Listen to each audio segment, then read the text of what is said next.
Good morning and welcome back to Mornings with Mary. If it is your first time here, welcome. If you are returning, welcome back. Today we are going to talk about attachment parenting beyond the toddler years. I know, like who would have thunk this, right? So I'm going to take off the filter and give a little bit of some backstory on that, all right? So what is attachment parenting, right? Well, attachment parenting is generally parenting that is done with the best interest of the attachment and the relationship in mind.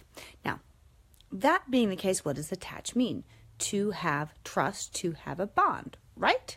So attachment parenting is all about having that trust and having a bond with your child. Now, most people only think of this basically through birth and toddler years. So what ends up happening is after a couple years, parents are exhausted, right? Because they're not doing it in a way that's best for the child and for themselves. And they're burnt out, and they're like, oh, they're going to school, it can finally be done. All right, great, good morning, Manuel. But what happens when you suddenly stop being attached to your child? The relationship suffers. What happens when you suddenly decide that, well, I'm now done with that?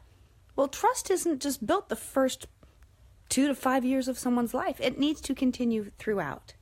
And part of parenting, and the job that I see that we have in parenting, is being able to teach our children to have relationships that are strong and bonds that are strong throughout their life. It's not just about the first 2 to 5 years of their life.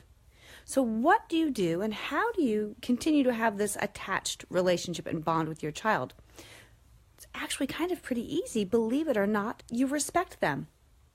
I know, mind blown, right? Like, who could have thought that? But no, that's really what you do. You spend time attaching to the relationship, investing in the relationship, speaking with one another. And now they can't meet you where you are because you, of course, are an adult, right?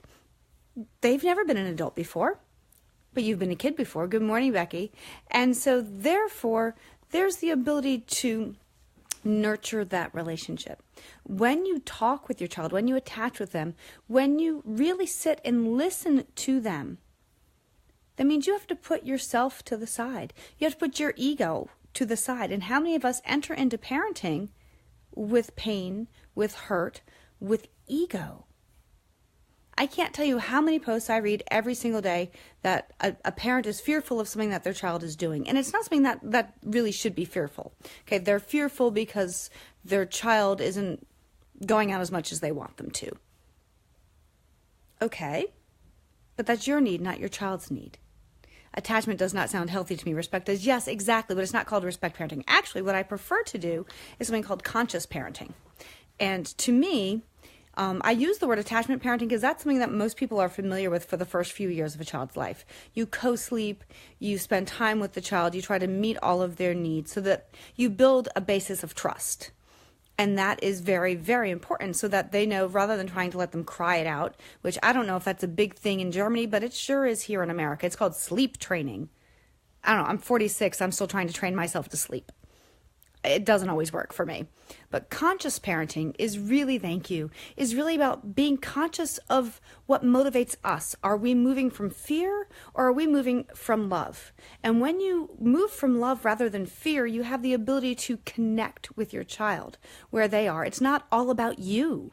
It's about, well, how can you help move them forward? How can you meet them where they are and show them through your own respect for yourself, for your body, for them, for relationship together, that they can move forward in their life. Because ultimately, what is the goal of parenting? To raise a responsible, conscious adult who can partake in society.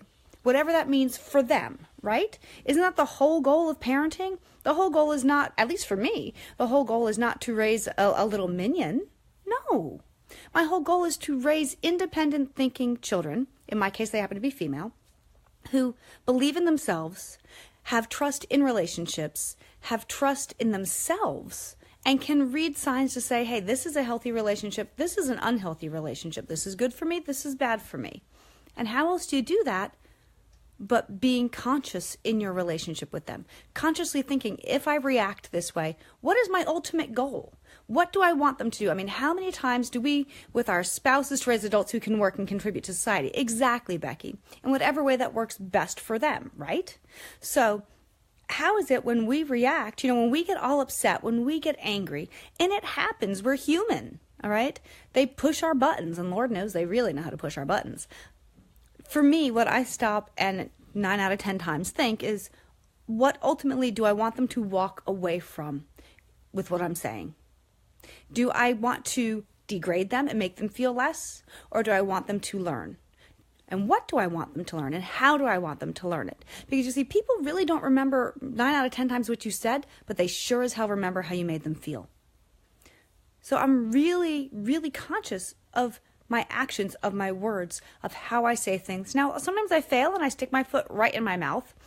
But the great part about having a conscious, attached relationship with your child is that you can mess up, and it's really okay, because you have so many emotional deposits in the bank account of your relationship that it's really okay if you take a few withdrawals because you messed up, because there's so much more in it. And I think what happens is so many parents just keep withdrawing, but they don't put it back in because they don't know how. Because the key is you have to learn how to love yourself first. I know this sounds all very woo-woo and stuff, but really you can't have a relationship with your child until you've solved the issues with yourself. Because otherwise we just keep repeating whatever the parenting mistakes were that happened with us. So if every generation can look at it and say, well, what can I do a little differently? What can I do a little better? You're going to laugh at me, but actually when I was younger, I used to keep a journal of what I liked that my parents did and things that I wouldn't do that my parents did. Might be kind of crazy, but it actually really made me consciously aware of what decisions I agreed with and disagreed with. And when I found it like years later, it was really funny because what I discovered is actually the things that I said I would never do, the majority of them I've never done.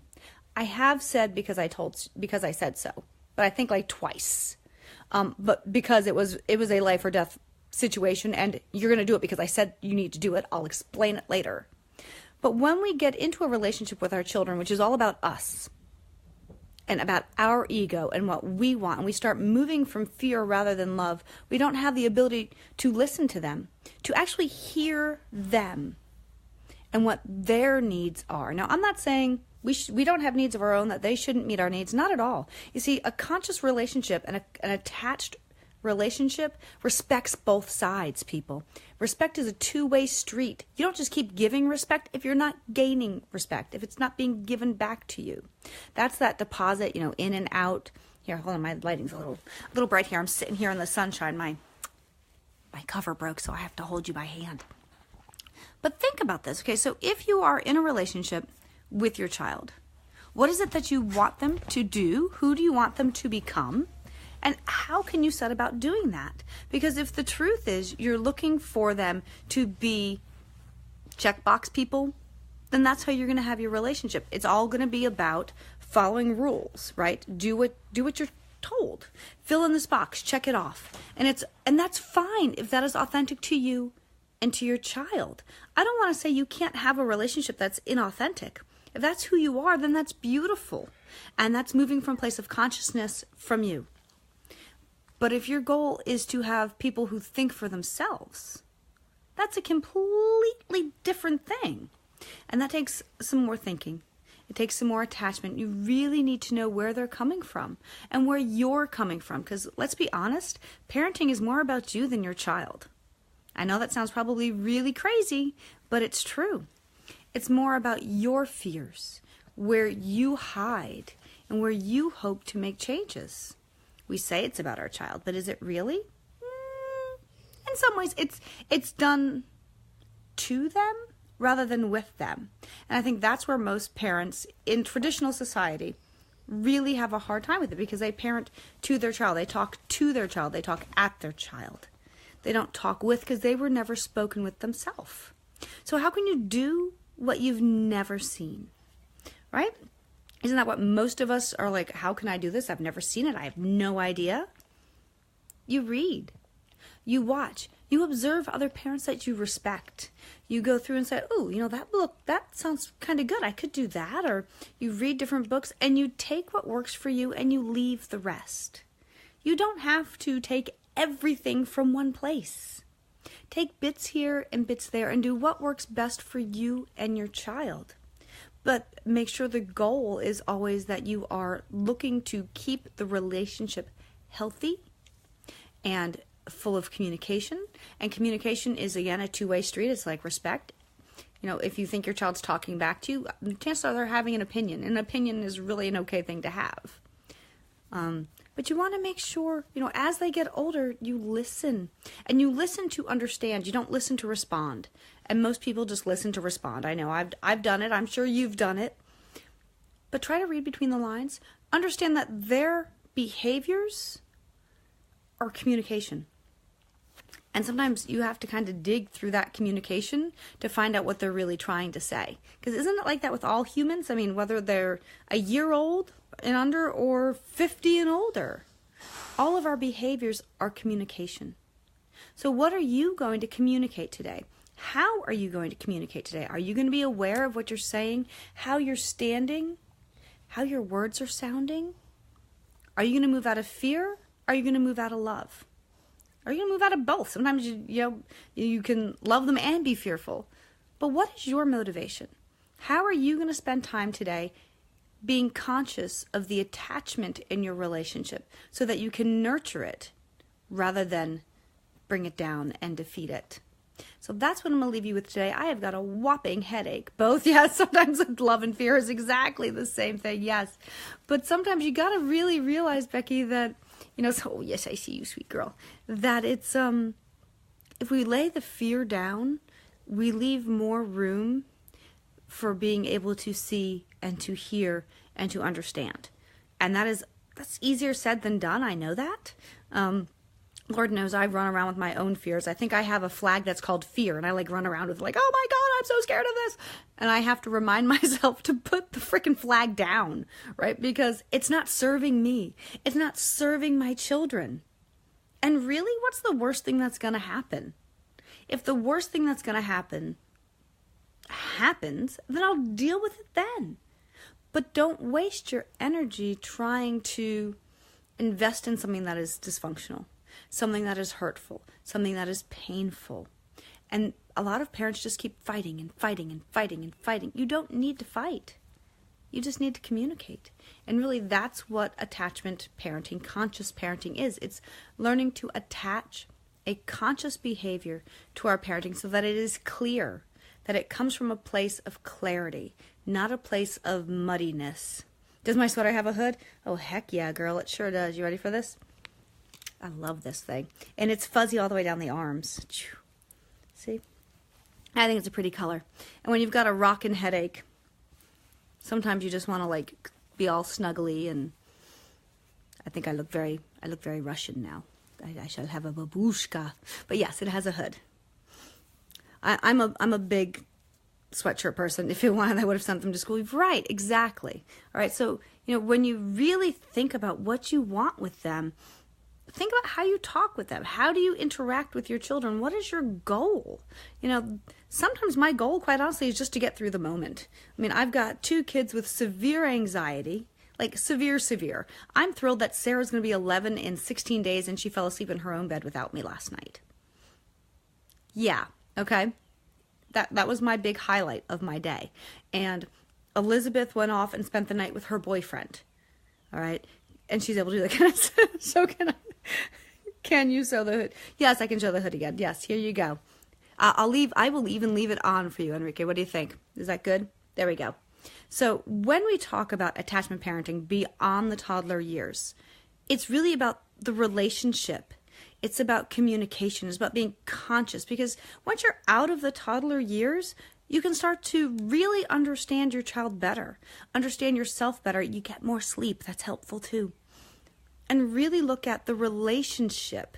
So what is it that you want out of that relationship? What is it that you need for yourself? Because until you are also meeting your own needs, you can't meet your child's need. It just sucks and sucks and sucks and sucks you. So I'm going to leave my hood alone, Enrique. We're not here for fashion stuff. If we were here for fashion stuff, my goodness, I'd look a lot different. I actually used to model when I was younger, believe it or not.